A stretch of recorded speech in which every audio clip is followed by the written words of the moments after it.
जय भोलेनाथ। स्वागत है आप सभी का बरगदेश्वर महादेव मंदिर उन्नाव के YouTube चैनल पर। आज हम अपने दैनिक प्रवचन में पद्म पुराण का पावन पाठ आरंभ कर रहे हैं। हमारा उद्देश्य है कि 18 पुराणों का ज्ञान हम रोजाना आप तक वीडियो के माध्यम से पहुंचाते रहें। हर दिन शाम 5 बजे नई वीडियो और शाम 6:30 बजे लाइव आरती दर्शन भी अवश्य देखें। चलिए भक्तिपूर्ण यात्रा की ओर बढ़ते हैं। जय भोलेनाथ। ओम श्री परमात्मने नमः। संक्षिप्त पद्म पुराण सृष्टिखंड। अधम ब्राह्मणों का वर्णन, पतित विप्र की कथा और गरुड़ जी का चरित्र। अध्याय 36। अधम ब्राह्मणों का वर्णन, पतित्वी। नारद जी ने कहा, देवेश्वर, आपकी कृपा से मुझे परम पवित्र उत्तम ब्राह्मण का परिचय तो मिल गया। अब जिस प्रकार मैं कर्म से अधम ब्राह्मण को भी पहचान सकूं, वह बात बताइए। ब्रह्मा जी बोले, बेटा, जो 10 प्रकार के स्नान, संध्योपासन और तर्पण आदि नहीं करता, जिसमें इंद्रिय संयम का अभाव है, वही अधम ब्राह्मण है। जो देवताओं की पूजा, व्रत, वेद विद्या, सत्य, शौच, योग, ज्ञान तथा अग्निहोत्र का त्यागी है, वह भी ब्राह्मणों में अधम ही है। महर्षियों ने ब्राह्मणों के लिए 5 स्नान बताए हैं: आग्नेय, वारुण, ब्राह्म, वायव्य और दिव्य। संपूर्ण शरीर में भस्म लगाना आग्नेय स्नान है। जल से जो स्नान किया जाता है उसे वारुण स्नान कहते हैं। आपोहे अष्टाशून्य इत्यादि ऋचाओं से जो अपने ऊपर अभिषेक किया जाता है, वह ब्राह्म स्नान है। शरीर पर हवा से उड़कर जो गौ के चरणों की धूलि पड़ती है, उसे वायव्य स्नान माना गया है। तथा धूप रहते हुए जो आकाश से जल की वर्षा होती है, उससे नहाने को दिव्य स्नान कहते हैं। उपर्युक्त वस्तुओं के द्वारा मंत्रपाठ पूर्वक स्नान करने से तीर्थ स्नान का फल प्राप्त होता है। तुलसी के पत्ते से लगा हुआ जल, शालग्राम शिला को नहलाया हुआ जल, गौ के सींग से स्पर्श कराया हुआ जल, ब्राह्मण का चरणोदक तथा मुख्य गुरुजनों का चरणोदक, ये पवित्र से भी पवित्र माने गए हैं। ऐसा स्मृतियों का कथन है। इन 5 तरह के जलों से मस्तक पर अभिषेक करना पुनः 5 प्रकार का स्नान है। इस तरह पहले के 5 स्नानों के साथ मिलकर ये 10 प्रकार का स्नान माना गया है। त्याग, तीर्थ स्नान, यज्ञ, व्रत और होम आदि के द्वारा जो फल मिलता है, वही फल धीर पुरुष उपर्युक्त स्नानों से प्राप्त कर लेता है। जो प्रतिदिन पितरों का तर्पण नहीं करता, वह पितृघातक है, उसे नरक में जाना पड़ता है। संध्या नहीं करने वाला द्विज ब्रह्महत्यारा है। जो ब्राह्मण मत, बत, वेद विद्या, उत्तम गुण, यज्ञ और दान आदि का त्याग कर देता है, वह अधम से भी अधम है। मंत्र और संस्कार से हीन, शौच और संयम से रहित, बलिवैश्व किए बिना ही अन्न भोजन करने वाले, दुरात्मा, चोर, मूर्ख, सब प्रकार के धर्मों से शून्य, कुमार्गामी, श्राद्ध आदि कर्म न करने वाले, गुरु सेवा से दूर रहने वाले, मंत्र ज्ञान से वंचित तथा धार्मिक मर्यादा भंग करने वाले, ये सभी ब्राह्मण अधम से भी अधम हैं। उन दुष्टों से बात भी नहीं करनी चाहिए। वे सब के सब नरकगामी होते हैं। उनका आचरण दूषित होता है, अतएव वे अपवित्र और अपूज्य होते हैं। जो द्विज तलवार से जीविका चलाते, दासवृत्ति स्वीकार करते, बैलों को सवारी में जोतते, बढ़ाई का काम करके जीवन निर्वाह करते, ऋण देकर ब्याज लेते, बालिका और वेश्याओं के साथ व्यभिचार करते, चांडालों के आश्रय में रहते, दूसरों के उपकार को नहीं मानते और गुरु की हत्या करते हैं, वे सबसे अधम माने गए हैं। इनके सिवा दूसरे भी जो आचारहीन, पाखंडी, धर्म की निंदा करने वाले तथा भिन्न भिन्न देवताओं पर दोषारोपण करने वाले हैं, वे सभी द्विज ब्रह्मद्रोही हैं। नारद, अधम होने पर भी ब्राह्मण का कभी वध नहीं करना चाहिए, क्योंकि उसको मारने से मनुष्य को ब्रह्महत्या का पाप लगता है। नारद जी ने पूछा, संपूर्ण लोकों के पितामह, यदि ब्राह्मण ऐसे ऐसे दुष्कर्म करने के पश्चात फिर पुण्य का अनुष्ठान करे तो वह किस गति को प्राप्त होता है? ब्रह्मा जी ने कहा, वत्स, जो सारे पाप करने के पश्चात भी इंद्रियों को वश में कर लेता है, वह उन पापों से छुटकारा पा जाता है तथा पुनः ब्राह्मणत्व प्राप्त करने के योग्य बन जाता है। इस विषय में एक प्राचीन कथा सुनो, जो बड़ी सुंदर और विचित्र है। पूर्व काल में किसी ब्राह्मण का एक नौजवान पुत्र था। उसने जवानी की उमंग में मोह के वशीभूत होकर एक बार चांडाली के साथ समागम किया। चांडाली के गर्भ से उसने अनेकों का पुत्र और कन्याएं उत्पन्न की तथा अपना कुटुंब छोड़कर वह चिरकाल तक उसी के घर में रहा। किंतु घृणा के कारण न तो वह दूसरा कोई अभक्ष्य पदार्थ खाता और न कभी शराब ही पीता था। चांडाली उससे सदा ही कहा करती थी कि ये सब चीजें खाओ और शराब पियो, किंतु वह उससे यही उत्तर देता, प्रिय, तुझे ऐसी गंदी बात नहीं कहनी चाहिए। शराब का तो नाम सुनने मात्र से मुझे ओकाए आती है। एक दिन की बात है, वह थका मांदा होने के कारण दिन में भी घर पर ही सो रहा था। चांडाली ने शराब उठाए और हंसकर उसके मुंह में डाल दी। मदिरा की बूंद पड़ते ही उस ब्राह्मण के मुंह से अग्नि प्रज्वलित हो उठी। उसकी ज्वाला ने फैलकर कुटुंब सहित उस चांडाली को जलाकर भस्म कर दिया तथा उसके घर को भी फूंक डाला। उस समय वह ब्राह्मण हाय हाय करता हुआ उठा और बिलख बिलख कर रोने लगा। विलाप के बाद उसने पूछना आरंभ किया, कहाँ से आग प्रकट हुई और कैसे मेरा घर जला। तब आकाशवाणी ने उससे कहा, तुम्हारे ब्रह्मतेज ने चांडाली के घर में आग लगाई है। इसके बाद उसने ब्राह्मण के मुंह में शराब डालने आदि का ठीक ठीक वृतांत कह सुनाया। ये सब सुनकर ब्राह्मण को बड़ा विस्मय हुआ।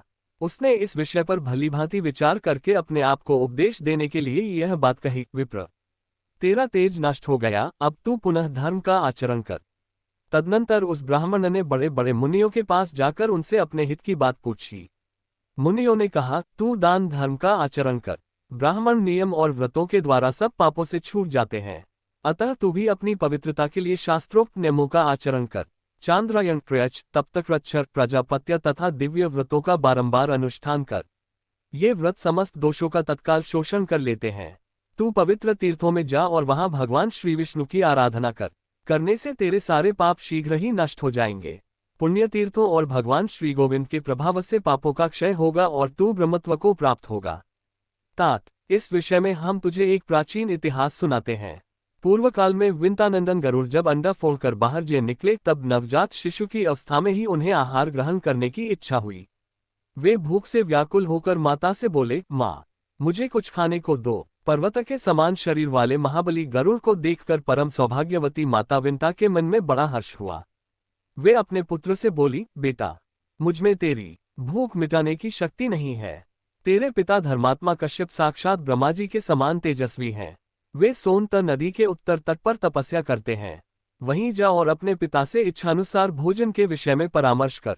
तात, उनके उपदेश से तेरी भूख शांत हो जाएगी। ने ऋषि कहते हैं, माता की बात सुनकर मन के समान वेग वाले महाबली गरुड़ एक ही मुहूर्त में पिता के समीप जा पहुंचे। वहां प्रज्वलित अग्नि के समान तेजस्वी अपने पिता मुनि व कश्यप जी को देखकर उन्हें मस्तक झुका प्रणाम किया और इस प्रकार कहा, प्रभो, मैं आपका पुत्र हूं और आहार की इच्छा से आपके पास आया हूं। भूख बहुत सता रही है, कृपा करके मुझे कुछ भोजन दीजिए। कश्यप जी ने कहा, वत्स, उधर समुद्र के किनारे विशाल हाथी और कछुआ रहते हैं। वे दोनों बहुत बड़े जीव हैं। उनमें अपार बल है। वे एक दूसरे को मारने की घात में लगे हुए हैं। तू शीघ्र ही उनके पास जा, उनसे तेरी भूख मिट सकती है। पिता की बात सुनकर महान वेगशाली और विशाल आकार वाले गरुड़ उड़कर वहां गए तथा उन दोनों को नखों से विदीर्ण करके चोंच और पंजों में लेकर विद्युत के समान वेग से आकाश में उड़ चले।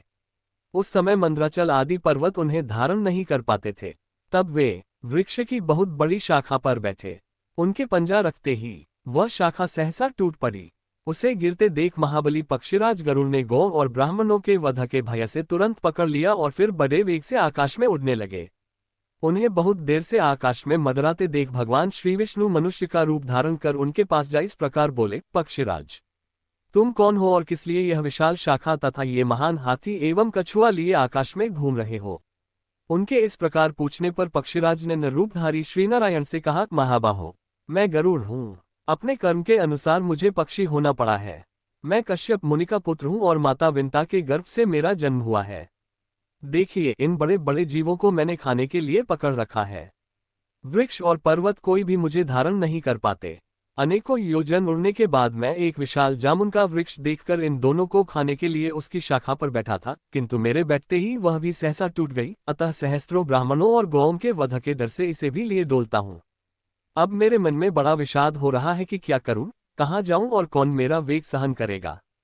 श्री विष्णु बोले, अच्छा, मेरी बाह पर बैठकर तुम इन दोनों हाथी और कछुए को खाओ। गरुड़ ने कहा, बड़े बड़े पर्वत भी मुझे धारण करने में असमर्थ हो रहे हैं, फिर तुम मुझ जैसे महाबली पक्षी को कैसे धारण कर सकोगे। भगवान श्रीनारायण के सिवा दूसरा कौन है जो मुझे धारण कर सके। तीनों लोकों में कौन ऐसा पुरुष है जो मेरा भार सह लेगा। श्री विष्णु बोले, पक्षी श्रेष्ठ, बुद्धिमान पुरुष को अपना कार्य सिद्ध करना चाहिए, अतः इस समय तुम अपना काम करो। कार्य हो जाने पर निश्चय ही मुझे जान लोगे। गरुड़ ने उन्हें महान शक्ति संपन्न देख मन ही मन कुछ विचार किया, फिर एवमस्तु कहकर वे उनकी विशाल भुजा पर बैठे। गरुड़ के वेगपूर्वक बैठने पर भी उनकी भुजा कांपी नहीं। वहां बैठकर गरुड़ ने उस शाखा को तो पर्वत के शिखर पर डाल दिया और हाथी तथा कछुए को भक्षण किया। तत्पश्चात वे श्री विष्णु से बोले, तुम कौन हो, इस समय तुम्हारा कौन सा प्रिय कार्य करूं। भगवान श्री विष्णु ने कहा, मुझे नारायण समझो, मैं तुम्हारा प्रिय करने के लिए यहाँ आया हूँ। ये कहकर भगवान ने उन्हें विश्वास दिलाने के लिए अपना रूप दिखाया। मेघ के समान श्याम विग्रह पर पीताम्बर शोभा पा रहा था। 4 भुजाओं के कारण उनकी झांकी बड़ी मनोरम जान पड़ती थी। हाथों में शंख, चक्र, गदा और पद्म धारण किए सर्वदेवेश्वर श्रीहरि का दर्शन करके गरुड़ ने उन्हें प्रणाम किया और कहा, पुरुषोत्तम, बताइए मैं आपका कौन सा प्रिय कार्य करूं। का श्री विष्णु बोले, सखें, तुम बड़े शूरवीर हो, अतः हर समय मेरा वाहन बने रहो। ये सुनकर पक्षियों में श्रेष्ठ गरुड़ ने भगवान से कहा, देवेश्वर, आपका दर्शन करके मैं धन्य हुआ, मेरा जन्म सफल हो गया। प्रभु, मैं पिता माता से आज्ञा लेकर आपके पास आऊंगा। तब भगवान ने प्रसन्न होकर कहा, पक्षीराज, तुम अजर अमर बने रहो, किसी भी प्राणी से तुम्हारा वध न हो। तुम्हारा कर्म और तेज मेरे समान हो, सर्वत्र तुम्हारी गति हो, निश्चय ही तुम्हें सब प्रकार के सुख प्राप्त हो। तुम्हारे मन में जो जो इच्छा हो सब पूर्ण हो जाए। तुम्हें अपनी रुचि के अनुकूल यथेष्ट आहार बिना किसी कष्ट के प्राप्त होता रहेगा। तुम शीघ्र ही अपनी माता को कष्ट से मुक्त करोगे। ऐसा कहकर भगवान श्री विष्णु तत्काल अंतर्धान हो गए। गरुड़ ने भी अपने पिता के पास जाकर सारा वृतांत कह सुनाया। गरुड़ का वृतांत सुनकर उनके पिता महर्षि कश्यप मन ही मन बहुत प्रसन्न हुए और अपने पुत्र से इस प्रकार बोले, खगश्रेष्ठ, मैं धन्य हूँ, तुम्हारी कल्याणमयी माता भी धन्य है। माता की कोख तथा ये कुल जिसमें तुम्हारे जैसा पुत्र उत्पन्न हुआ सभी धन्य है। जिसके कुल में वैष्णव पुत्र उत्पन्न होता है वह धन्य है। वह वैष्णव पुत्र पुरुषों में श्रेष्ठ है तथा अपने कुल का उद्धार करके श्री विष्णु का सायुज्य प्राप्त करता है। जो प्रतिदिन श्री विष्णु की पूजा करता, श्री विष्णु का ध्यान करता, उन्हीं के यश को गाता, सदा उन्हीं के मंत्र को जपता, श्री विष्णु के ही स्तोत्र का पाठ करता, उनका प्रसाद पाता और एकादशी के दिन उपवास करता है, वह सब पापों का क्षय हो जाने से निस्संदेह मुक्त हो जाता है। जिसके हृदय में सदा ही श्री गोविंद विराजते हैं वह नरश्रेष्ठ विष्णुलोक में प्रतिष्ठित होता है। जल में, पवित्र स्थान में, उत्तम पथ पर, गांव में, ब्राह्मण में, स्वर्ग में, ब्रह्मा जी के भवन में तथा पवित्र पुरुष के घर में सदा ही भगवान श्री विष्णु विराजमान रहते हैं। इन सब स्थानों में जो का जप और चिंतन करता है वह अपने पुण्य के द्वारा पुरुषों में श्रेष्ठ होता है और सब पापों का क्षय हो जाने से भगवान श्री विष्णु का किनका होता है। जो श्री विष्णु का सारूप्य प्राप्त कर ले वही मानव संसार में धन्य है। बड़े बड़े देवता जिनकी पूजा करते हैं, जो इसके स्वामी, नित्य, अच्युत और अविनाशी हैं, वे भगवान श्री विष्णु जिसके ऊपर प्रसन्न हो जाया वही पुरुषों में श्रेष्ठ है। नाना प्रकार की तपस्या तथा भांति भांति के धर्म और यज्ञों का अनुष्ठान करके भी देवता लोग भगवान श्री विष्णु को नहीं पाते, किंतु तुमने उन्हें प्राप्त कर लिया, अतः तुम धन्य हो। तुम्हारी माता सौत के द्वारा घोर संकट में डाली गई है, उसे छुड़ाओ। माता के दुख का प्रतिकार करके देवेश्वर भगवान श्री विष्णु के पास जाना। इस प्रकार श्री विष्णु से महान वरदान पा और पिता की आज्ञा लेकर गरुड़ अपनी माता के पास गए और हर्षपूर्वक उन्हें प्रणाम करके सामने खड़े हो उन्होंने पूछा, माँ, बताओ मैं तुम्हारा कौन सा प्रिय कार्य करूं। कार्य करके मैं भगवान विष्णु के पास जाऊंगा। ये सुनकर सती विंता ने गरुड़ से कहा, बेटा, मुझ पर महान दुख आ पड़ा है, तुम उसका निवारण करो। बहन कद्रू मेरी सौत है। पूर्व काल में उसने मुझे एक बात में अन्यायपूर्वक हराकर दासी बना लिया। अब मैं उसकी दासी हो चुकी हूँ। तुम्हारे सिवा कौन मुझे इस दुख से छुटकारा दिलाएगा। कुलनंदन, जिस समय मैं उसे मुंहमांगी वस्तु दे दूंगी उसी समय दासी भाव से मेरी मुक्ति हो सकती है। गरुड़ ने कहा, माँ, शीघ्र ही उसके पास जाकर पूछो वह क्या चाहती है, मैं तुम्हारे कष्ट का निवारण करूंगा। तब दुखिनी विंता ने कद्रू से कहा, कल्याणी, तुम अपनी अभीष्ट वस्तु बताओ जिसे देकर मैं इस कष्ट से छुटकारा पा सकूं। ये सुनकर उस दुष्टा ने कहा, मुझे अमृत ला दो। उसकी बात सुनकर विंता धीरे धीरे लौटी और बेटे से दुखी होकर बोली, तात, वो तो अमृत मांग रही है, अब तुम में क्या करोगे। गरुड़ ने कहा, माँ, तुम उदास न हो, मैं अमृत का ले आऊंगा। यो कहकर मन के समान वेगवान पक्षमा गरुड़ सागर से जल ले आकाशमार्ग से चले। उनके साथ साथ उड़ती गई। वह धूलराशि उनका साथ न छोड़ सकी।